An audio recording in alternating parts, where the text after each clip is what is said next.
Okay, I gotta ask you, so many girls have come up to me and say, oh, by the way, I'm sorry that we didn't have the girls here tonight, but I know how much you absolutely hate all that attention from the girls. I know, it's so a problem. Wanted to keep it a secret that you were coming down. It's a problem. It's definitely a problem. Because I know when you step out of that limo and girls attack you, that you just hate that worse than anything in the world. I know, they have a job tearing me away from it.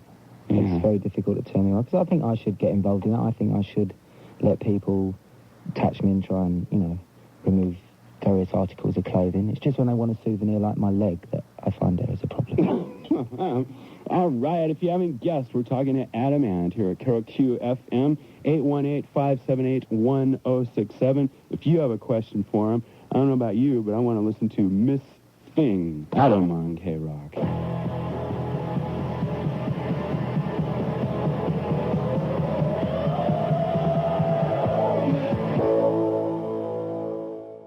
Talk about I'll just ask him what the difference is about this time of night, this kind of radio show this time of night. What do you think people are doing when they're listening to your show? Have you ever wondered? Well, unfortunately, I know most of them are going to sleep. Oh, I don't think so. I think people should phone in and tell us exactly what they're wearing during your show. Oh, I heard you asked that on Rodney's show. But we want to know exactly what people wear and generally, the kind of vibe they get off of it. I'm interested. Okay. Well, I'll tell you what. We can go for it right now. We'll see if I can figure the phone out. It's kind of different from day to day here. K-Rock, hello. Hello. Hi, you're live on the air with Adam Ann. How you doing? Hello, Adam. I'm doing fine. Hello. How are you? I'm very well. How are you? I'm doing okay, thank you.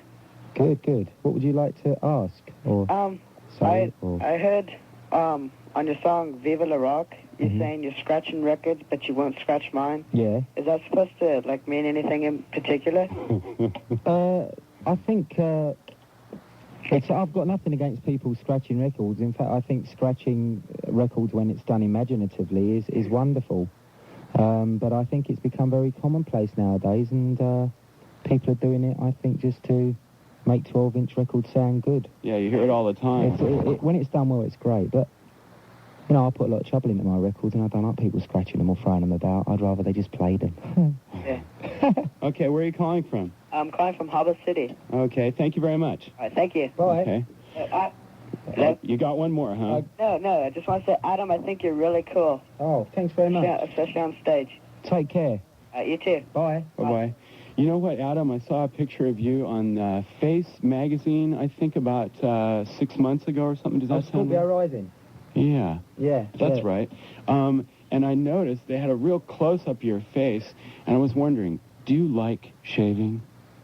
Do I like shaving? Yeah. I have a problem shaving sometimes. I've have been known big problem shaving. I have to take shaving cream, razor, Yeah. astringent, things like, aftershave, but also I have to take about 1.5 pints of blood and a drip when I have a shave. You know what I mean? Because I always just cut my face right up. It's a blood transfusion I take with me. And if you use an electric razor, then you don't get the job done as well. Can somebody tell me why some guys... I mean, I see guys on the adverts, in the shower, and it's in Tahiti, and there's, sunshine, and they're shaving away with an electric razor. Yeah. I can't even get the thing sort of plugged in, let alone giving me a shave. And it makes your face feel all right. It goes, and it sounds nice and looks flash, but you can never get a shave. You know, you can just about, I don't know.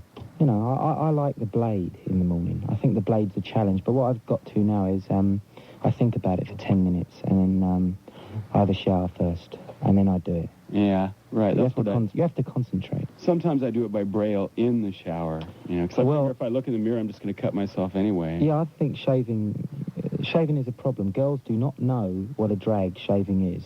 I know, because they have this nice, smooth runway, they get up a lot of speed, We can't get the razor going more than an inch in any direction at this time. I found out that some young ladies... when they visit you, unfortunately, they come round your house, you make them coffee, you sit down, and they go in, they say, excuse me, can I use the ladies' room? You say, yeah, I know fine. what you're going to say. And they have a shave. They shave their legs. You think they're in there powdering their nose, but they, in fact, shave their legs. And then you go in there in the morning, put the shaving cream, and what do you get? Cut yourself to death. So, right, and of course they haven't told you about it. That's terrible. Yeah. K-Rock, guess what? You're live on the air. Hi, Adam. Okay. Hello, my love. How are you, and who are you? This is Star, Jennifer, and Jennifer Starr, and I just wanted to know, will you be pursuing more of a movie career, as you know? Ooh, I was going to ask him that too. Acting? Oh, you mean acting, the theatre? Yes, I've taken my time choosing what to do in acting. I've read many scripts over the last 5 years whilst being a singer, and these scripts have come along. And you get offered scripts on the basis that you've got a hit record and that you can make a rock video. I think rock videos are wonderful, but they're good in the context of music. I think when I accepted the role of Mr. Sloan, in entertaining Mr. Sloan in the theatre, and there was no tricks, you know, you're on stage, I found out that this natural progression that people talk about singers having into movies is a lot of old nonsense. You actually have to work very, very hard at it, and I soon realised that if I wanted to pursue acting in any way, I had to separate the two. Music, I love doing. It's a great, wonderful gift that, you know, I'm pleased to have and to be able to do.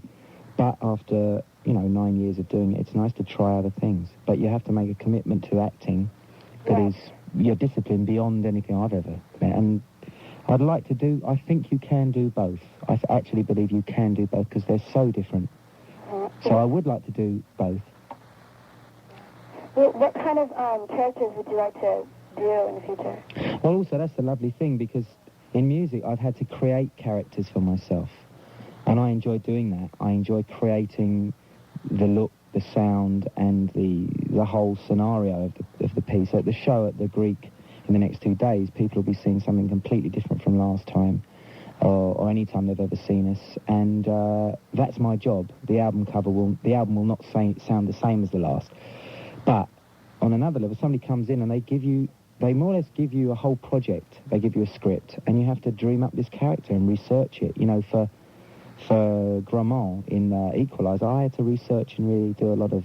What kind of research would you do for something like that? Thinking of talking to the writers, getting as much from the people that created it as possible, which is an experience for me, because usually I'm the creative force, and you go in and you say to someone, well, who is this guy? So then, you didn't go out in the streets of New York and deliberately try to be a sleazeball? No, in London. No, in London, I could relate it to people I'd known, people that I'd heard about, read about, and he was an Englishman, so I knew a little bit about being English. But then I had to go to New York and think about how this guy would be different, how he would dress. And when I went to New York, I worked with the costuming people there, and how he would look at, and I knew the guy had money. I knew the guy liked to look very good. So I went to a big store in New York to choose the clothes specifically for the kind of what an Englishman in America would wear. And there was a lot of work went into it, but it was all interesting. It's very, very different when you have to become someone else.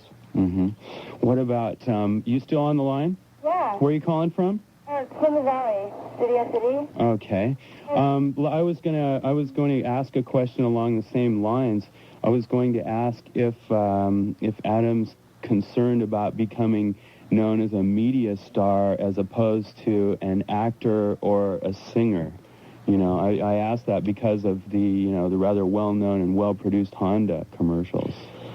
Yeah, I'm glad you asked me that, because people have not really asked me directly about this. There's a side of rock and roll. Rock and roll's a tradition, and there's a side to rock and roll that doesn't like to move with the times. They like to stay still and really wallow in nostalgia, which is fine, that's fine. I personally don't go along with that. And I remember when I made my first video, I remember spending what seems now like peanuts on a video, Stand and Deliver. This wasn't it? Oh. Off of, and ant music. And I remember people being absolutely outraged to the point of wanting to physically hit me for ruining the rock and roll industry by making a video where I dared to portray some kind of character that was based on, buccaneers or adventurers or heroic things, because rock and roll had always been associated with very wasted-looking people, standing there looking totally out of it, Oh, you mean back when people were calling you a poser and all that type stuff. Of thing. And so for me, the idea of doing it was great. And with the Honda thing, it was an opportunity to work with somebody as I think as great as Grace Jones. She wanted to work with me. They let me work on the storyboard with them. They involved me artistically, and I felt very good about it. It was a risk, but I don't. I write records for people. I write records for everybody to hear. There's no age limit or any credibility thing on my records, and I don't think people really understand that. I mean, I was the first VJ on MTV. That was when MTV started, they were very small. Oh, they're guest DJs. Yeah, the VJs. I was the first on the it. VJs, yeah. And in a way, Equalizer is another first for me because it's very, very topical, very real, but very nitty-gritty sort of show. And I want to spend my career experimenting and taking as many risks as I can because sometimes you have to give yourself a little kick in the butt. So you just look at the projects individually, and if they seem right for you, you go for it. If the quality's there, if you work with the best people, then you can't really go wrong. Okay. Well, I hope that helped to answer your question. Thank you for your call. Okay, and one more thing. I went to the filming of Dance Dance Sunday, and I just thought that you did really well, and I can't wait to see you this weekend. I'm going Thursday and Friday. Oh, great. Well, thanks a lot, and enjoy 3 o'clock, because I've heard they're very, very good, and it's a good show. Okay. Thank you. Okay, thank you. Yes, as Adam said, he's going to be at the Greek Theater tomorrow night and the next night with 3 o'clock, who are opening for him, and they had advertised Bang Bang was going to be there, but they aren't. It's going to be the 3 o'clock. We'll be right back and talk to him in just a minute.